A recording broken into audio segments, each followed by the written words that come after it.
Review title: How to Quiet Your Anxious Mind Works Every Time. Sleep Success Audiobook. Review script: 80% of the thoughts you have today are the exact same ones you had yesterday. And for most of us, those thoughts are stuck in a negative loop that only gets louder the moment your head hits the pillow. It's not a lack of willpower, it's a biological misfire in your brain's alarm system. If you've ever felt like your mind is a browser with 50 tabs open and you can't find where the music is coming from, this specific breakdown of the sleep success method is going to be your manual for finally hitting mute. Tonight, we're breaking down the logic inside the book, How to Quiet Your Anxious Mind. Works Every Time. I'm going to show you the 10-3-2-1-0 rule that literally tricks your nervous system into shutting down, even if you've been a chronic overthinker for years. By the end of this, you'll have a 60-second emergency brake for your next panic spiral. If you skip the section on the default mode network, you'll keep fighting your brain instead of working with it. And that's a fight you're always going to lose. The core problem for most of us isn't that we have too much to do. It's that our brains don't know when the day is over. We've all been there. It's 2 a.m., you're staring at the ceiling, and suddenly your brain decides it's the perfect time to remind you of that awkward thing you said to your boss 3 years ago. Or maybe it starts playing a highlight reel of every possible way your life could fall apart next month. This book explains that your brain has a specific rest setting called the default mode network, or the DMN. In a healthy, calm person, the DMN is like a screensaver. It's where creativity lives. But in an anxious mind, the DMN becomes a worry loop. The author argues that anxiety isn't something you just have, like a cold. It's a process your brain is actively running because it thinks it's being productive.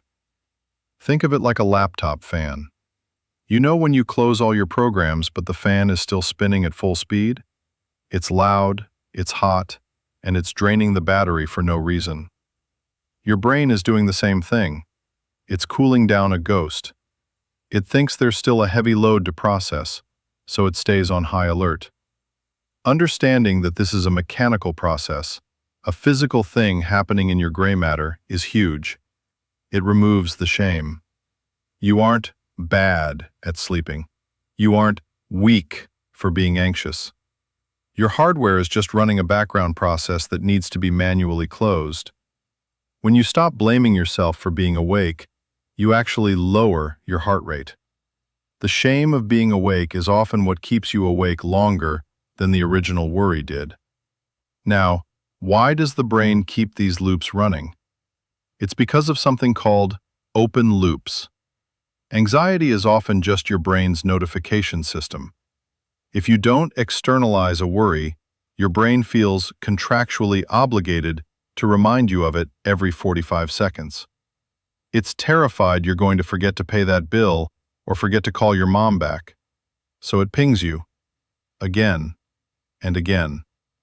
The book suggests a brain dump as a biological off switch. This isn't just journaling, it's a tactical data transfer. When you write down a to-do list for tomorrow or just scribble out the things making your chest tight, you are literally signaling your amygdala, the brain's fear center, that the data is saved. You're telling your brain, I have this, it's on paper, you can stop holding on to it now. It's the difference between carrying a heavy backpack all night or finally putting it in a locker. You still own the backpack. The stuff inside is still there, but you aren't the one supporting the weight while you're trying to rest.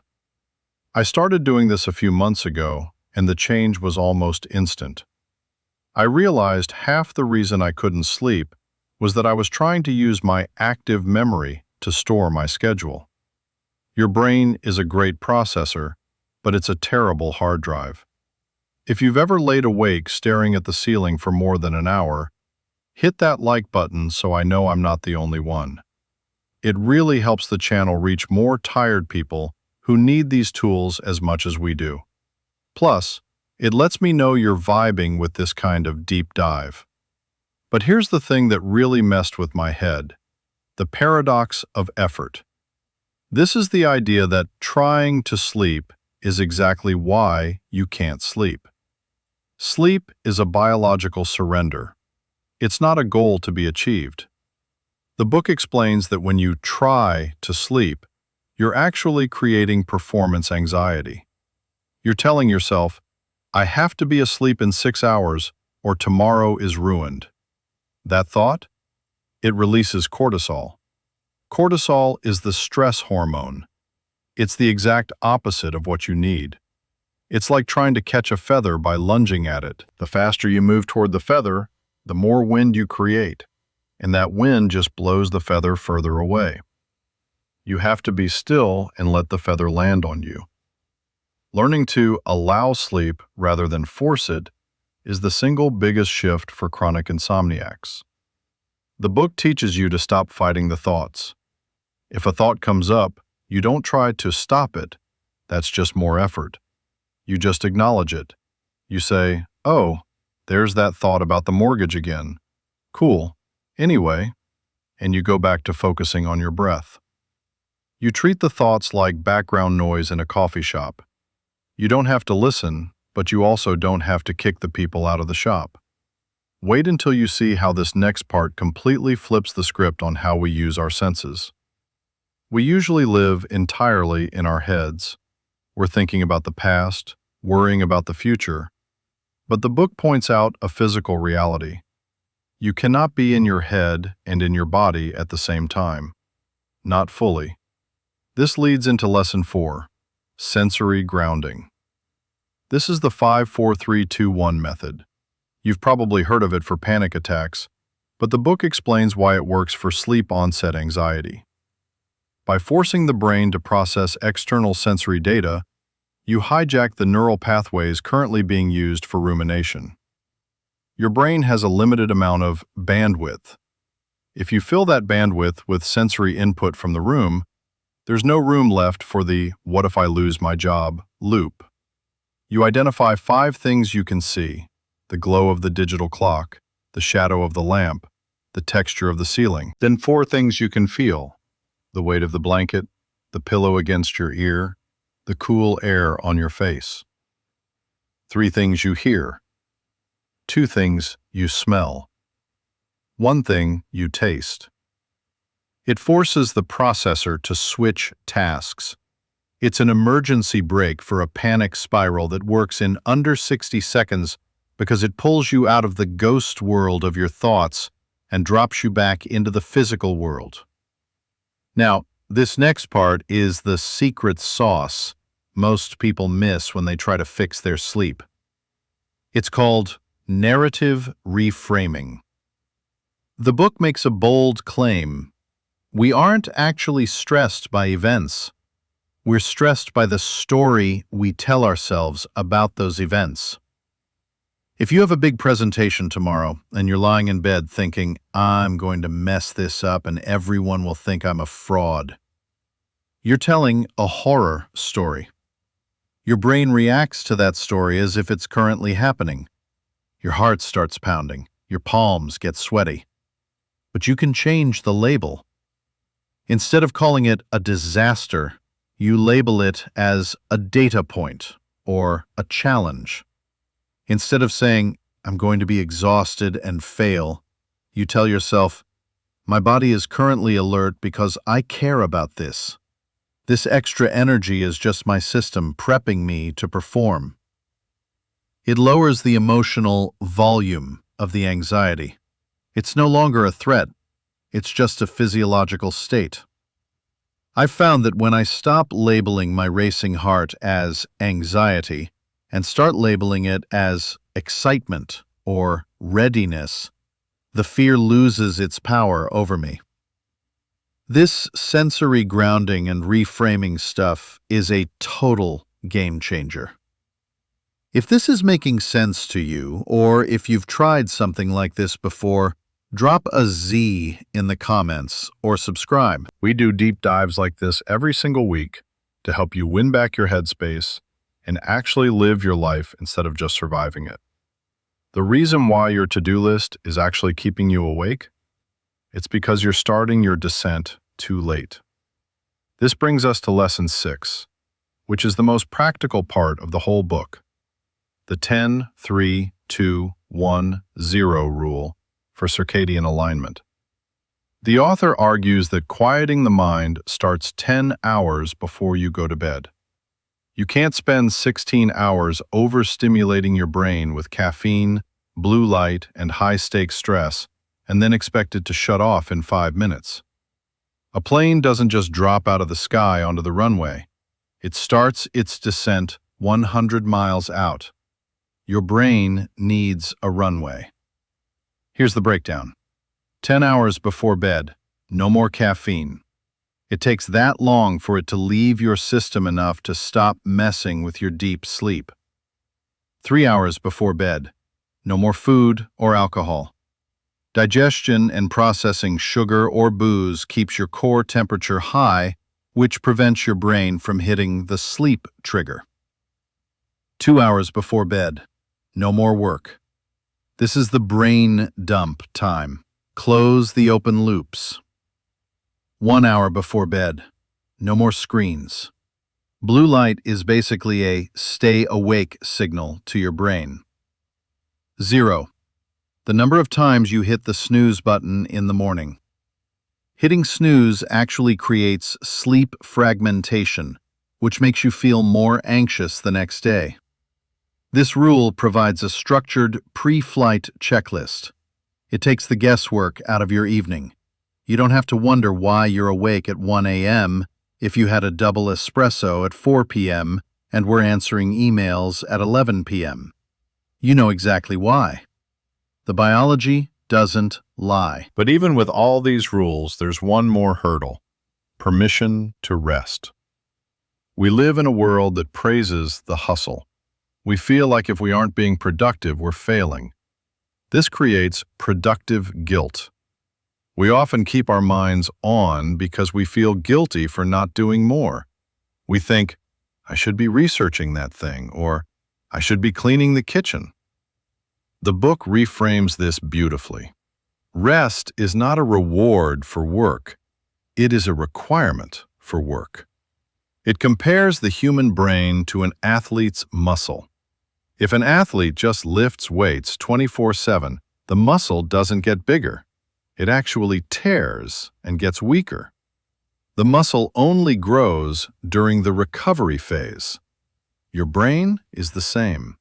Your best ideas, your best performance, and your emotional stability are all built while you're asleep. When you frame sleep as a high-performance tool, it becomes okay to turn the brain off. You aren't being lazy, you're training. You're giving your brain the recovery time it needs to be a beast tomorrow. This shift in perspective changed everything for me. I stopped seeing sleep as a waste of time and started seeing it as the most important part of my workday. Now, let's get into the critical analysis. What I loved about this book is how incredibly actionable it is. It doesn't just tell you why you're anxious, it gives you the literal buttons to push to stop it. It's perfect for people who hate woo-woo advice.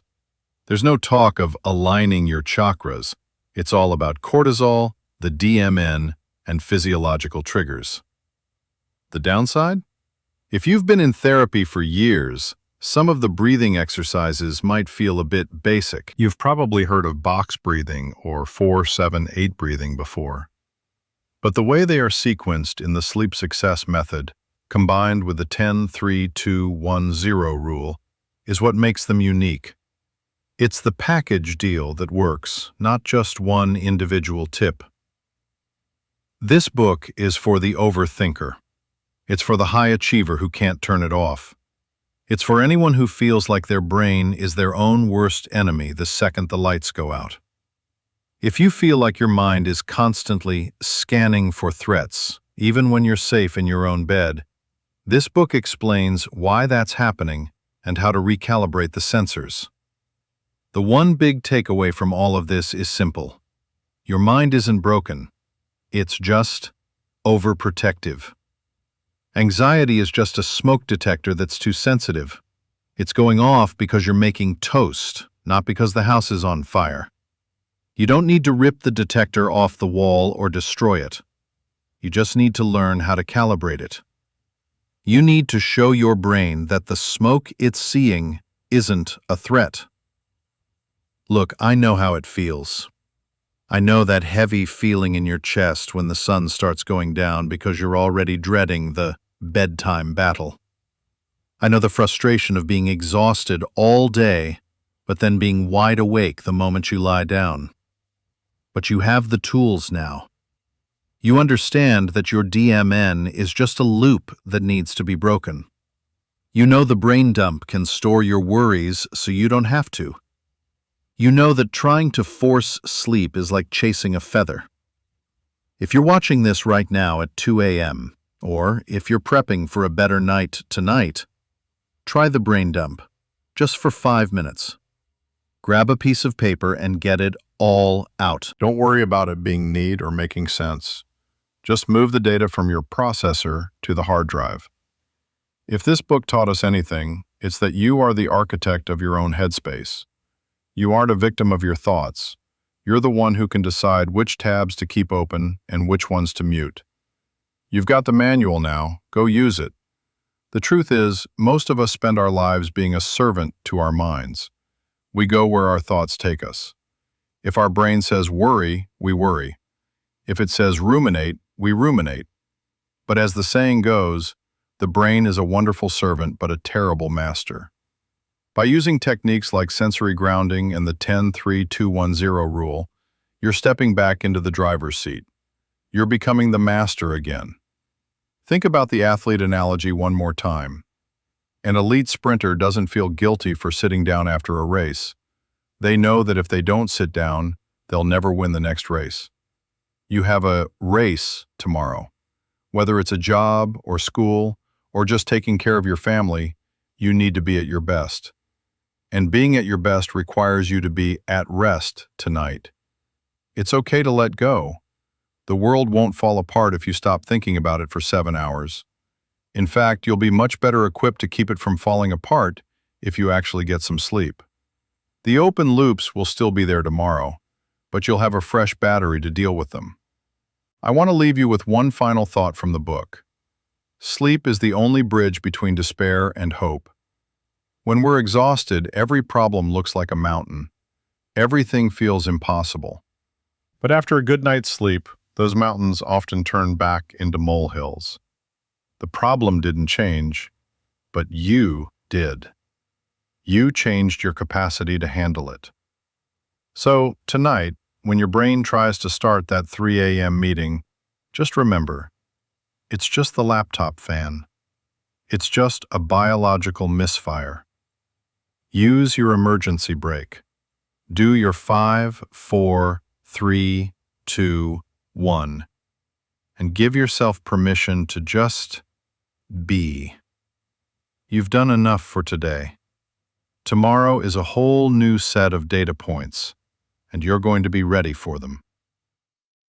One thing the book emphasizes that I think is really important is the idea of narrative reframing in our daily lives, not just at night.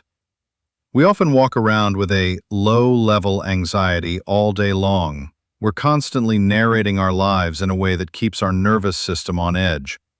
We say things like, "I have to do this," or "I'm so stressed about that." The author suggests changing "I have to" "I get to." It sounds simple, maybe even a little cheesy, but it changes the biological signal. "I have to go to this meeting" feels like a threat. "I get to go to this meeting" feels like an opportunity. This lowers the baseline of stress that your brain has to process when you finally lie down at night. If you've been at a level 8 stress all day, it's really hard to get down to a level 0 for sleep. But if you can keep your day at a level 3 by reframing your stories, the transition to sleep is much smoother.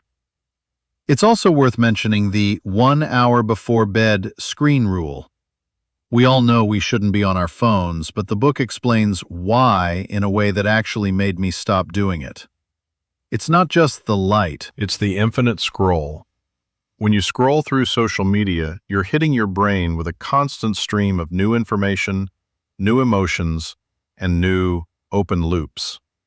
You see a news story that makes you mad, then a meme that makes you laugh, then a post from a friend that makes you feel less than. Your brain is trying to process all of that. It's like trying to shut down a computer while you're still downloading 10 different movies. The download needs to finish before the shutdown can begin. That 1 hour of no screens gives your brain the time to finish those downloads. It lets the emotional dust settle. And if you're worried about what you'll do for that hour, the book suggests low dopamine activities. Read a physical book, listen to a calm podcast, do some light stretching. The goal is to signal to your brain that nothing important is happening. When the brain thinks nothing is happening, it feels safe to turn off the smoke detector. I've been practicing the zero snooze part of the 10-3-2-1-0 rule, and honestly, that was the hardest part for me. I used to hit snooze 3 or 4 times every morning. I thought those extra 30 minutes of sleep were helping me. But the book explains that snooze sleep is poor quality sleep. It's like a car that keeps starting and stopping. It's hard on the engine. When you hit snooze, you're starting a new sleep cycle that you're immediately interrupting.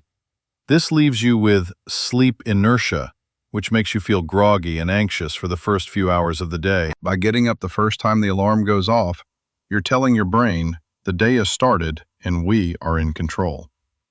It sets a tone of proactive rather than reactive for the rest of the day. And a proactive day leads to a much more peaceful night. If you're struggling with the permission to rest part, try to think of someone you care about. If your best friend was exhausted and stressed, would you tell them they're being lazy for wanting to sleep? Of course not. You'd tell them to go to bed. You'd tell them that they deserve to rest. Why are we so much meaner to ourselves than we are to our friends? Treat yourself like someone you're responsible for helping. You are responsible for the health of your brain, and your brain needs sleep. It's not a luxury, it's a biological necessity. The Sleep Success series has a lot of good stuff, but this book on quieting the anxious mind is the foundation. Because you can have the best mattress in the world and the perfect room temperature, but if your mental house is on fire, you aren't going to sleep. You have to put out the fire first. Start with the brain dump tonight. It's the easiest win. Just 5 minutes. See how it feels to have those thoughts on paper instead of circling your head like vultures. And then, tomorrow, try to implement one part of the 10-3-2-1-0 rule. Maybe it's just cutting off the caffeine at 2 p.m. Small changes lead to big results. You don't have to fix your whole life tonight. You just have to fix your descent. You just have to build a slightly better runway. I really believe that the 3 a.m. brain reset is possible for anyone. Your brain is incredibly adaptable.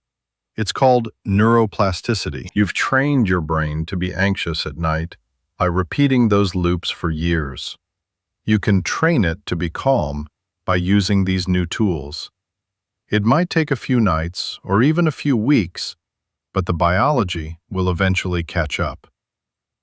Your brain wants to sleep. It's designed for it. You just have to stop getting in its way. You have to stop trying and start allowing. So put the phone down after this.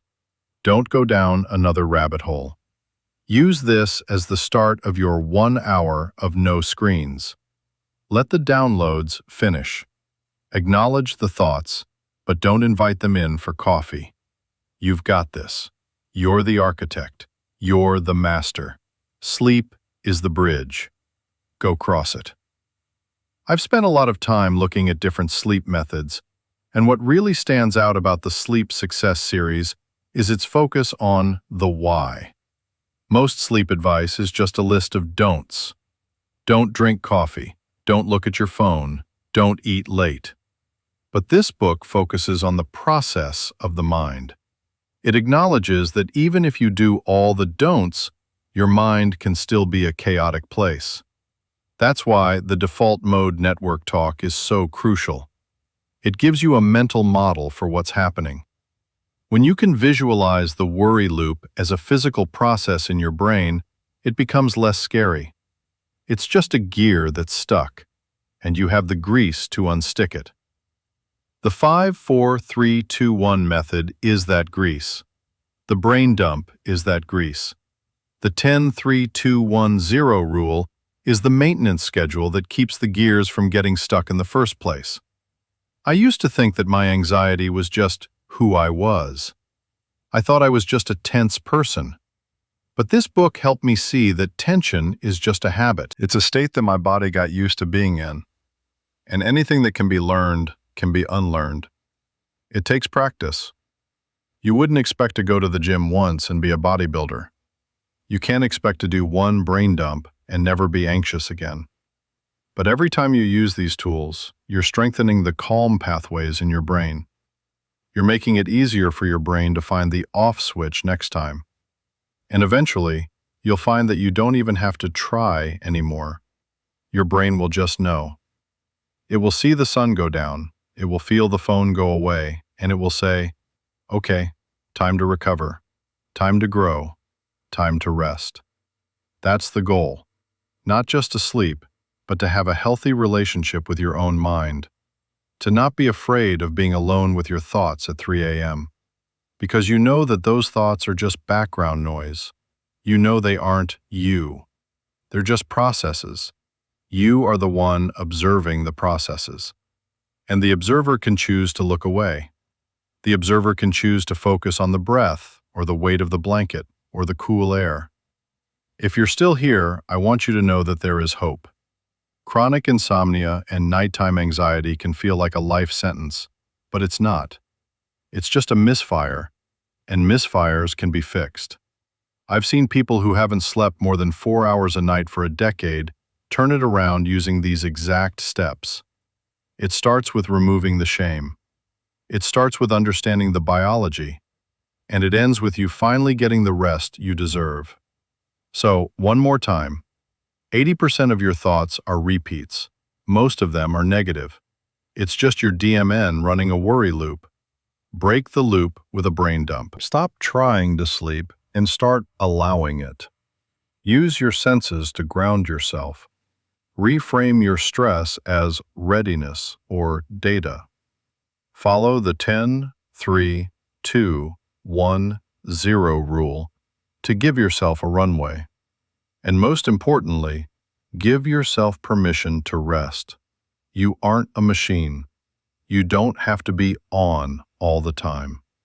Even machines need to be powered down for maintenance. Go do your maintenance. Go win back your headspace. And hey, if you found this breakdown helpful, share it with that one friend who's always texting you at midnight because they can't sleep. Let's help as many people as we can hit that mute button on their anxious minds. The science is there. The tools are there. You just have to use them. Start tonight. Just one thing. Pick one lesson and do it. Maybe it's the 5-4-3-2-1. Maybe it's the brain dump. Just one. You'll be surprised at how much of a difference one small emergency break can make. I'll be here next week with another deep dive into a book that can actually change your life.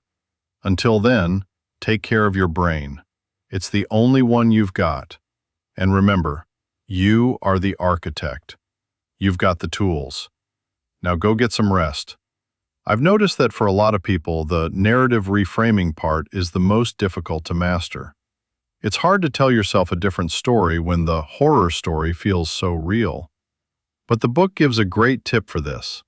Use third-person language. Instead of saying, I am so worried about this, say, your name is feeling worried right now. This creates a psychological distance. It's like you're a scientist observing a subject. The subject is experiencing a rise in heart rate. The subject is thinking about a meeting. This distance makes the emotion feel less overwhelming. It's not you that's the problem.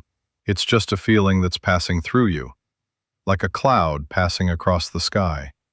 You aren't the cloud, you're the sky. The cloud can be dark and stormy, but it doesn't change the fact that the sky is still there, vast and calm behind it. This is the narrative reframing on a deeper level.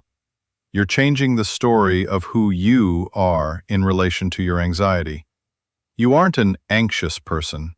You're a person who is currently experiencing the physical sensation of anxiety. There's a huge difference. When you make that shift, the 3 a.m. brain reset becomes much easier. You aren't fighting yourself. You're just letting the clouds pass. You're waiting for the storm to blow over, knowing that the sky is still there. And the sky is always calm. I know some of this might sound a bit deep, but it's actually very practical. It's about how you talk to yourself. The voice in your head is the one that's keeping you awake. If you can change the tone of that voice from a drill sergeant to a kind friend, your nervous system will respond. Your amygdala is listening to that voice. If the voice is shouting, "Danger, danger," the amygdala is going to keep the cortisol pumping. If the voice is saying, "It's okay, we're just feeling a bit stressed, but we're safe," the amygdala will eventually stand down. It's all about the signals you're sending. The 10-3-2-1-0 rule sends physical signals. The brain dump sends logistical signals. And the reframing sends emotional signals. When you send all three types of signals at once, your brain has no choice but to listen. It has to shut down. It's a biological force quit. So give it a try. Use the third-person trick if you're struggling with the reframing. Give yourself that distance. Be the scientist of your own mind. The Sleep Success series really nailed it with this one. It's not just a book, it's a toolkit. And like any toolkit, it only works if you actually open it up and use the tools. Don't let this be just another video you watched and forgot about. Let this be the night that things start to change. Even if it's just a 1% change. 1% every night adds up to a completely different life in a year. You deserve to feel rested. You deserve to feel calm. You deserve to have a mind that is a wonderful servant rather than a terrible master. Go win back your sleep. I'll see you in the next one. Take care. Actually, before I go, I want to touch on one more thing from the personal take section. I mentioned that some of the breathing stuff is basic, but there's a specific breathing technique the book mentions called physiological sighing. It's 2 quick inhales through the nose, followed by a long exhale through the mouth. Apparently, this is the fastest way to offload carbon dioxide and trigger the parasympathetic nervous system, the rest and digest system. It's something animals do naturally when they're stressed. If you watch a dog when it's finally settling down, it often does a big sigh. That's a physiological sigh. It's a literal reset button for the lungs and the brain. I've started using this when I feel that tightness in my chest during the day, and it's incredible how well it works. It's like a 5-second soft reset for your stress levels. So if the 5-4-3-2-1 feels like too much work, just try the physiological sigh. 2 inhales, 1 long exhale. Do it 3 times. It's just another tool for your kit. Another way to tell your brain that it's okay to stand down. Okay, now I'm really done. Go to sleep. Or go have a productive, low-stress day. Whatever time it is for you, just remember that you're the one in control. The 3 a.m. brain doesn't have to be your reality. You can reset it. You can fix it. Tonight is a new night. You've got this. One of the parts of the book that really stuck with me was the athlete's muscle analogy. I think we often forget that our brains are physical organs. We treat them like they're these infinite magical things that should just work regardless of how we treat them.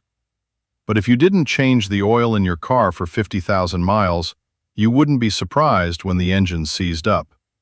Our brains are the same. Sleep is the oil change. It's when the brain flushes out toxins, literally. There's a system called the glymphatic system that clears out waste from your brain cells while you sleep. If you don't sleep, that waste builds up. That's why you feel foggy and irritable the next day. You're literally walking around with a dirty brain. When you realize that sleep is a physical cleaning process, the productive guilt starts to feel even more ridiculous. You wouldn't feel guilty for cleaning your house, right? So why feel guilty for letting your brain clean itself? This physical perspective makes the permission to rest much easier to accept. You aren't being lazy, you're being hygienic. You're taking care of your anatomy. The book also mentions that chronic overthinkers often have a hyperactive amygdala. The amygdala is that ancient part of the brain that looks for tigers. In the modern world, there aren't many tigers, so the amygdala starts looking for social tigers, like a mean tweet or an email from your boss. The sensory grounding and the 10-3-2-1-0 rule are essentially training for your amygdala. You're showing it that these social tigers aren't actually dangerous. You're teaching it to distinguish between a real threat and a toast-burning situation. I found that the more I use these tools, the less reactive I am during the day. Things that used to send me into a spiral don't bother me as much anymore, because my amygdala is calibrated. It's not on high alert 24/7. That's the secret benefit of this whole system. It doesn't just help you sleep, it helps you live. It makes you more resilient. It makes you the master of your own emotions. I really can't recommend this approach enough. It's a total shift in how you view your mind. So, look at your smoke detector tonight. If it's going off, don't panic. Just acknowledge that it's being a bit too sensitive. Use your tools, calibrate the sensors, and let yourself drift off. You've got the manual. You've got the tools. The rest is just practice. Sweet dreams or have a great, calm day. You've earned it. I'm serious about the no screens thing, too. I know it's hard. We're addicted to the dopamine. But that 1 hour of peace is worth more than any TikTok scroll. It's the difference between waking up feeling like a zombie or waking up feeling like a human being. Choose to be a human being. Put the phone away. I'll see you in the next one. Take care of yourself. The book is called How to Quiet Your Anxious Mind Works Every Time for a reason. It's because these biological rules do work every time, provided you actually follow them. The biology doesn't have bad days. Cortisol always wakes you up. Melatonin always helps you sleep. It's just chemistry. If you provide the right environment, the chemistry will follow. You just have to be the one to set the stage. You're the director of this play. You're the architect of this building. You're the pilot of this plane. Start your descent. Good night, or good morning. Either way, you're in control now. I hope this breakdown was exactly what you needed to hear. I know I needed to hear it when I first found this book. It changed the way I look at my busy brain. It's not a curse. It's just a powerful machine that needs a better operator. Be a better operator tonight. See you soon. And remember, don't hit that snooze button. Your future self will thank you. I've been thinking about the open loop notification system a lot lately. It's funny how the brain works. It's like it has a to-do list that it just keeps shouting at you. But once you write it down, it's like the brain crosses it off and says, "Okay, cool. I don't have to remember that anymore." It's such a simple hack, but it's so powerful. I've started doing it even during the day. If I'm working on one thing and I remember something else I need to do, I don't try to hold it in my head. I just write it down and immediately go back to what I was doing. It keeps the tabs from opening in the first place. My processor stays fast because it's only running one app at a time. This is the brain dump in action, 24/7. It's a way of living, not just a way of sleeping. And that's really what this book is about. It's about a way of living that respects your biology. It's about being pro-brain. When you're pro-brain, you don't fight yourself. You work with yourself. And when you work with yourself, everything gets easier, especially sleep. So be pro-brain tonight. Give your hardware what it needs. I'm out for real this time. Peace. I'll be checking the comments for those Z's. Let me know if any of this resonated with you. I love hearing your stories and how these tips are working in the real world. We're all in this together. The tired, the anxious, and the overthinkers. We're all just trying to find some peace. And I really believe that peace is possible. One brain dump at a time, one physiological sigh at a time, 1, 10, 3, 2, 1, 0 rule at a time. You've got this. Good night. It's interesting to think about how much of our suffering is self-inflicted, not because we want to suffer, but because we just don't know how the machine works. We're like people trying to drive a car without knowing where the brakes are. We just keep hitting the gas and wondering why we're going so fast. This book is the brake manual. It shows you where they are and how to use them. And once you know where the brakes are, driving isn't so scary anymore. You can go fast when you want to, and you can stop when you need to. That's freedom. That's what quieting the mind actually means. It's not about having no thoughts. It's about being able to stop the thoughts when you're done with them. It's about being the boss of your own head. I hope you feel like the boss tonight. I'll be back next week with more. Until then, stay calm and keep your tabs closed. You're doing great. Even if you're awake right now, you're doing great. Because you're here, and you're learning, and you're trying to be better. That's more than most people do. So give yourself some credit. And then, give yourself some rest. You've earned it. All right, I'm signing off. For real. The 10, 3, 2, 1, 0 rule. Don't forget it. 10 hours, no caffeine. 3 hours, no food or alcohol. 2 hours, no work. 1 hour, no screens. 0, no snooze. It's the magic formula. Try it. Good night. I've been using the 5, 4, 3, 2, 1 method for a while now, and I found that it works best if you really get into the details. Don't just say, I see a lamp. Say, I see a brass lamp with a slightly crooked shade and a bit of dust on the base. The more processing power you use to describe the physical world, the less power is available for the worry loop. You're essentially starving the anxiety of the energy it needs to run. It's a hack, but it's a brilliant one. It's like redirecting the flow of a river. You aren't trying to stop the water, you're just giving it a different path to follow. And the sensory path is a much calmer one than the worry path.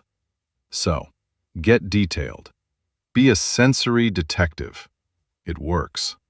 Okay, I'm officially done. Sleep well. The default mode network stuff is probably the most mind-blowing part of the book for me. The idea that my brain is, quote, running a program rather than, quote, being me is so liberating. It means I don't have to take my thoughts so seriously. If a program is glitching, you don't get mad at the computer, you just fix the glitch. My, quote, worry loop is just a glitch. It's not, quote, who I am. That one realization has done more for my mental health than almost anything else. I hope it does the same for you. You are the sky, not the clouds. Remember that. Good night. I'm actually going to go do a brain dump right now. I've got a lot on my mind for tomorrow's video, and I don't want to be thinking about it when I'm trying to sleep. Gotta practice what I preach, right? See you tomorrow. Keep your descent smooth. Peace. And one last thing, don't forget the physiological sigh. It's the closest thing we have to a hard reset. 2 inhales, 1 long exhale. Try it right now. Feel that? That's the rest and digest system kicking in. That's the biology working for you. Use it whenever you need it. All right, I'm gone. Good night, everyone. The one big takeaway really is the most important part. Your mind isn't broken. It's just overprotective. Stop fighting it. Start calibrating it. You've got the tools. Use them. See you next week.